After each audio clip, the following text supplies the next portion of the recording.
Bonjour à tous. Nous nous retrouvons encore une fois autour de la parole du Seigneur et nous voulons encore nous réjouir dans sa présence et dans sa parole.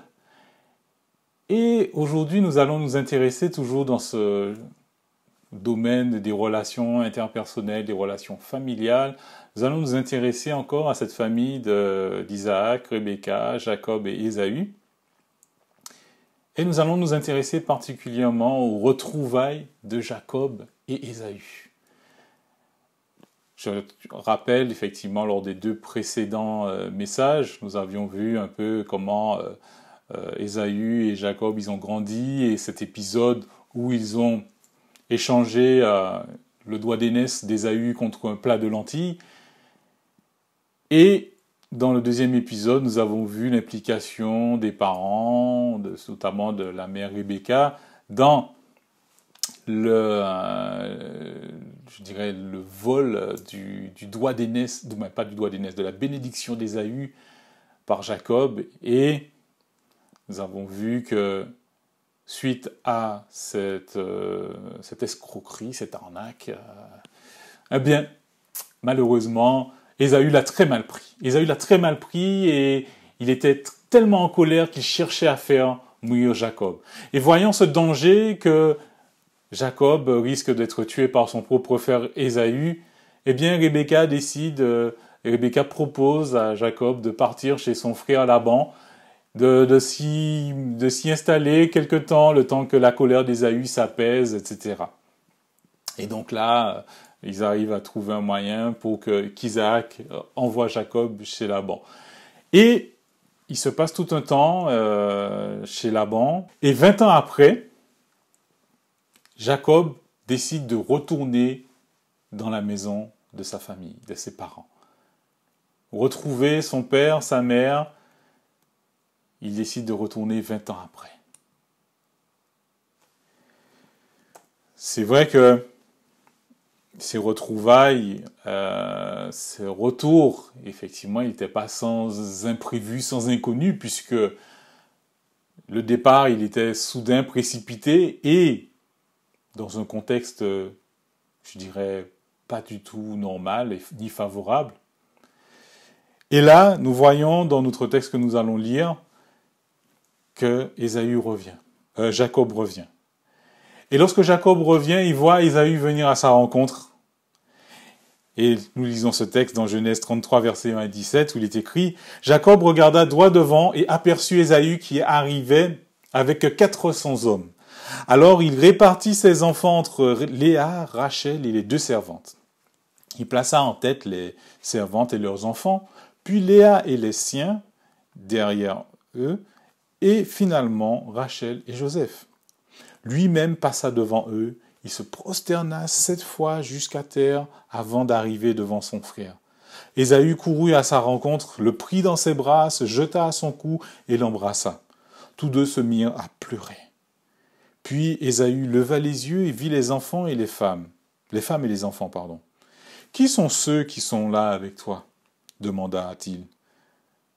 Jacob répondit, « Ce sont là les enfants que Dieu, dans sa grâce, a donnés à ton serviteur. » Les servantes s'approchèrent avec leurs enfants et se prosternèrent.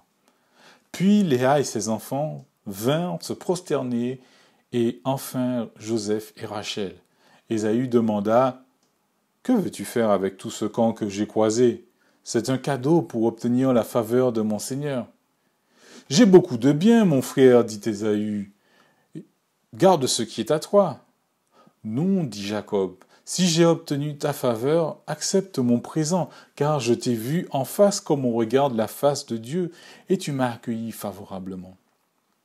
Accepte donc, je te prie, le présent que je t'ai fait parvenir, car Dieu m'a accordé sa grâce, et j'ai tout ce qu'il me faut. » Il insista tant qu'Ésaü finit par accepter, et dit, « Partons et marchons ensemble. J'irai devant toi. » Mais Jacob répondit, « Mon Seigneur sait que les enfants sont fragiles. De plus, j'ai avec moi des brebis, des chèvres et des vaches qui allaitent. Si on forçait leur marche un seul jour, tout le troupeau périrait. Que mon Seigneur aille devant son serviteur, je te prie, et moi, j'avancerai doucement au pas du troupeau qui me précède et de celui des enfants pour aller rejoindre mon Seigneur à Séhir.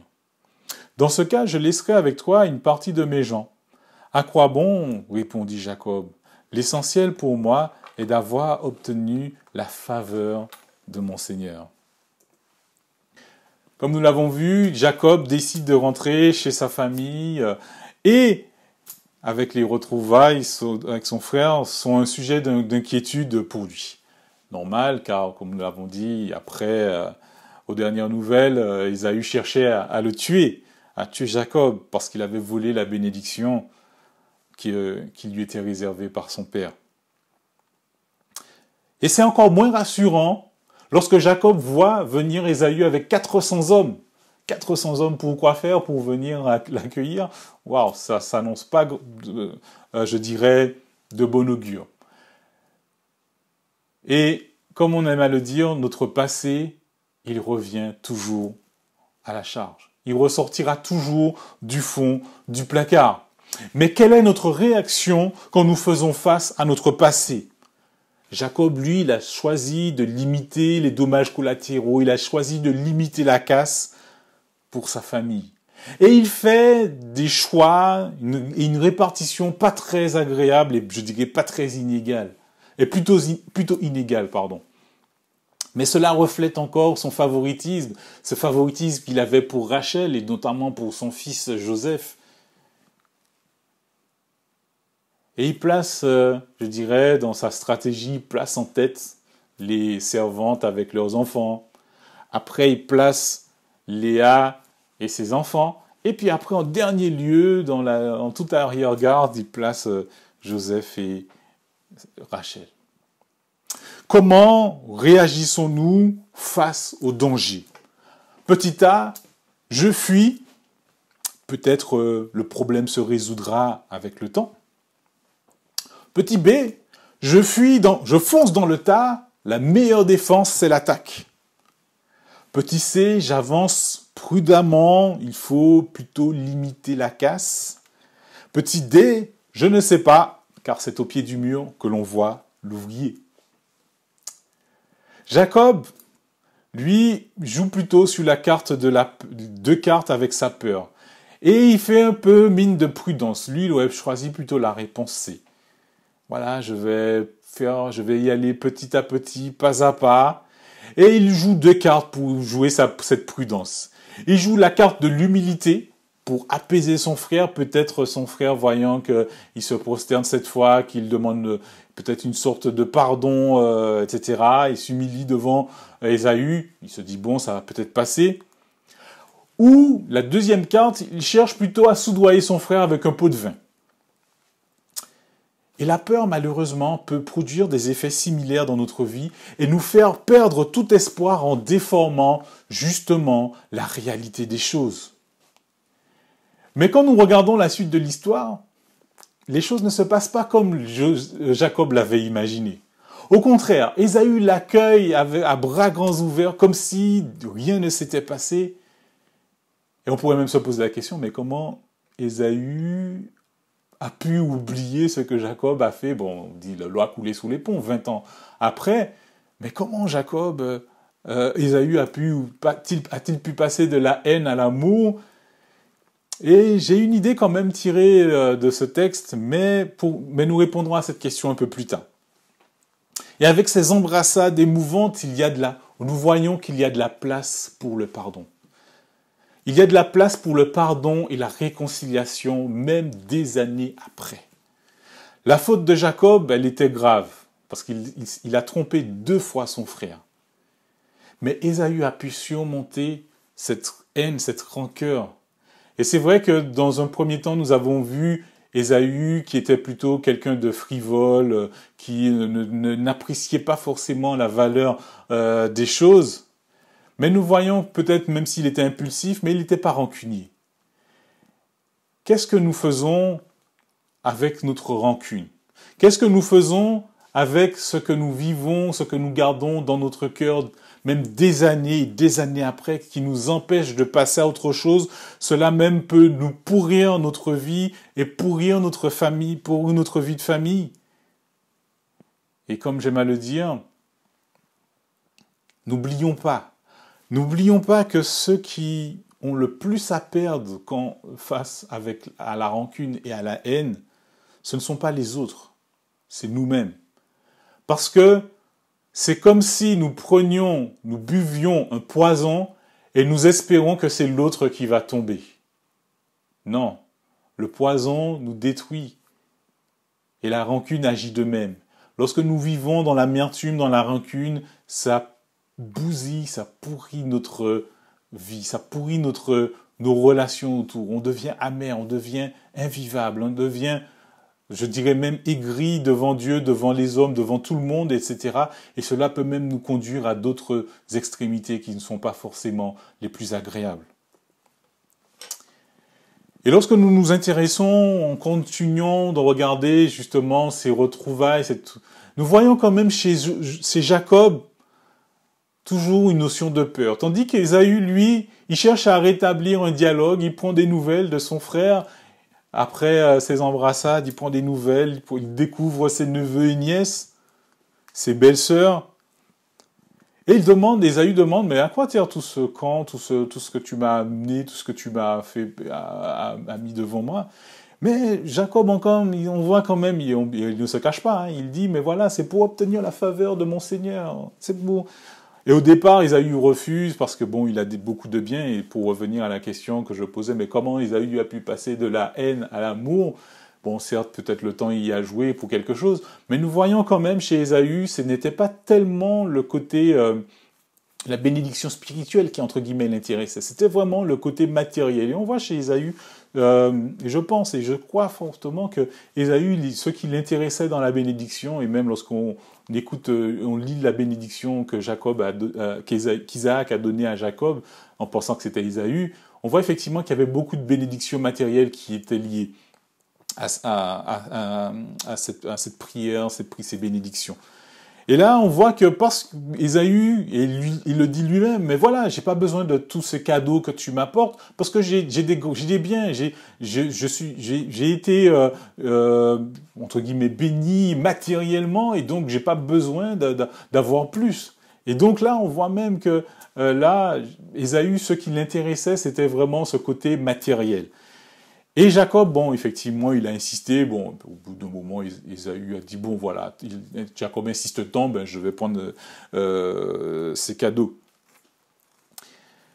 Cela me permet quand même de faire, par rapport à cela, cette petite parenthèse pour dire, mais voilà, s'il y a des choses qui se passent souvent mal dans nos familles, c'est lorsqu'on s'attaque, je dirais, au domaine matériel, lorsqu'on s'attaque au domaine financier. Et la plupart du temps, des familles se déchirent, se querellent parce qu'il y a un enjeu matériel ou financier dans l'histoire. Messieurs, les dernières volontés de votre père étaient très claires. Pour vous, Paul, l'appartement de la rue de la Liberté, ses bons du Trésor et sa collection de montres. Pour vous, Olivier, sa Volkswagen. J'en étais sûr. Bah, tu vois, je sais même pas pourquoi je suis venu. T'as toujours été son préféré.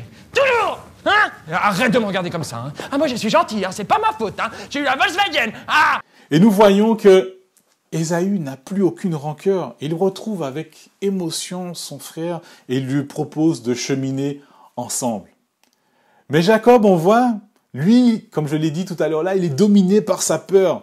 Et cette peur s'est même transformée en méfiance. Et pourtant, c'est de Jacob qu'on devrait le plus se méfier. Parce que bon, Jacob, c'est un trompeur, il a trompé 2 fois. Et donc, Ésaü il a eu des raisons de se méfier de Jacob. Et nous voyons que cette peur et cette méfiance se présentent chez Jacob de cette manière parce qu'il va mettre en avant plusieurs stratagèmes. Déjà, comme on l'a vu, il présente le pot de vin. Voilà. Ensuite, il présente l'humilité. Après, il met en avant des innocents, des femmes et des enfants, puisque ce sont les siens. Ensuite, il use de flatterie. Voilà, mon Seigneur, voilà, j'ai vu, et il va même très loin, il va même dire, voilà, parce que mon Seigneur m'a accordé sa faveur, et j'ai vu comme je vois Dieu. Waouh, comparer Ésaü à Dieu, quand même, c'est un peu fort quand même en termes de flatterie. Et là, même dans une autre partie du texte, on voit que il pousse la méfiance au point même qu'il ne veut pas avoir Ésaü derrière son dos. Il veut pas que, il se dit, mais il veut pas même pas avoir Ésaü à côté de lui. Il préfère être en retrait. Donc, si effectivement il y a une fuite à avoir, si Ésaü change d'avis, ou même si effectivement c'était quelque chose, une ruse de la part d'Ésaü, au moins il se met en arrière et ils pourront essayer de fuir. Jacob, dans sa peur et dans sa méfiance, effectivement, on voit qu'il met en place beaucoup de choses et même des excuses, des esquives qui sont, je dirais même, douteux. Et on pourrait même prendre cette image, peut-être un service que l'on veut bien rendre à quelqu'un. Si, je me dis, voilà, si je dis que dans les courses qu'il a fait pour moi, s'il y a un produit que j'aime pas du tout, mais que je lui dis, il risque de mal le prendre, et voilà. Voilà, et puis après, voilà, on met toutes sortes en place de stratagèmes qui ôtent justement l'authenticité de nos actions, l'authenticité de nos paroles. Mais toutefois, je dis pas non plus, entre guillemets, qu'il faut faire n'importe quoi sous couvert d'authenticité ou de sincérité. Parce que, comme j'aime à le dire, l'amour sans la vérité, c'est de l'hypocrisie. Et la vérité sans l'amour, c'est de la brutalité. Je reprends. L'amour sans la vérité, c'est de l'hypocrisie. Et la vérité sans l'amour, c'est de la brutalité. Et Paul, pour illustrer ce que je viens de dire, il le dit à Timothée, reprends, censure, exhorte, encourage, en toute douceur et en instruisant. Et il le dit aussi aux Éphésiens, voilà, que vos paroles soient assaisonnées de grâce et de sel. Mais il faut faire attention à ne pas confondre, je dirais, douceur, sincérité, amour, avec de la flatterie. Au contraire, non, c'est pas du tout la même chose. Et donc, on voit chez Jacob qui utilise cette méfiance à l'extrême en utilisant la flatterie, des excuses. Et là, on voit encore des excuses qu'il donne. Voilà, il prend l'excuse des troupeaux qui sont faibles, qui sont fragiles, ainsi que les enfants pour esquiver la proposition d'Ésaü de cheminer ensemble. Et c'est à nouveau là encore un peu non seulement de la méfiance, mais aussi de la fuite de la part de Jacob. La méfiance nous mènera toujours à trouver les meilleures excuses, même celles qui n'ont aucune valeur ou qui ressemblent à des mensonges. Et pour d'autres, on cherchera peut-être à couper les ponts, à esquiver, à raser les murs pour éviter de rencontrer telle ou telle personne. Mais être authentique, c'est être vrai, mais c'est aussi le fait d'accepter et de confesser nos faiblesses. Jacob pouvait justement dire, mais voilà, tu vois, on s'est quitté en mauvais termes. Et je crains que tu m'attaques, que tu me fasses du mal. Jacob aurait pu être, je voudrais tout simplement sincère et authentique avec son frère. Mais encore là, on voit que dans cette méfiance, il y a toujours cette notion de pouvoir essayer de contrôler un peu les choses. Mais il est important pour nous, dans notre authenticité, de se dire, mais voilà, là, j'ai du mal. Je me méfie, je n'arrive pas à faire confiance, mais je cherche à pouvoir améliorer les choses, je cherche à pouvoir améliorer les situations. En conclusion, nous voyons que Jacob, lui, il était dominé par la peur des conséquences de son péché, et ça c'est normal. Lorsque l'on pêche, on sait qu'il y aura des conséquences, des conséquences des fois lourdes et fâcheuses. Eh bien, effectivement, c'est normal d'avoir peur des conséquences de nos péchés. Mais nous voyons aussi dans ce texte l'action de Dieu qui a permis qu'Ésaü soit apaisé envers Jacob et qu'il a surtout réalisé la promesse qu'il avait faite à Jacob de le ramener dans sa famille. Notre peur, notre péché nous empêche-t-il de voir l'action de Dieu dans notre vie? Devons-nous attendre d'être blessés par la vie pour accepter les promesses de Dieu malgré les circonstances? En tout cas, si Dieu a promis quelque chose pour toi, dans ta famille, attends-toi à ce qu'il le réalise. La seule chose que nous avons à faire, c'est de faire notre part. Fais ta part. Et Dieu fera toujours la sienne. Dieu accomplit toujours ses promesses. Et de la même manière qu'il a promis de nous accompagner dans nos familles, de nous accompagner dans nos vies de tous les jours, dans nos actions, dans ce que nous sommes. Et nous l'avons vu lors de la prédication de Franck il y a quelques semaines de cela. Le Seigneur nous a donné des promesses pour justement vivre et de transmission de génération en génération pour que nous puissions vivre au mieux notre vie de famille. C'est vrai que ce n'est pas toujours évident parce qu'il y a des fois l'amertume, il y a la haine, il y a la peur, il y a etc. Mais sachons reconnaître la main de Dieu dans notre vie. Parce que Jacob, lui, n'était pas du tout parfait. Mais Dieu lui a fait grâce. De la même manière, Dieu aussi peut nous faire grâce en Jésus-Christ, nous qui croyons en lui. Que le Seigneur nous bénisse et qu'il nous aide.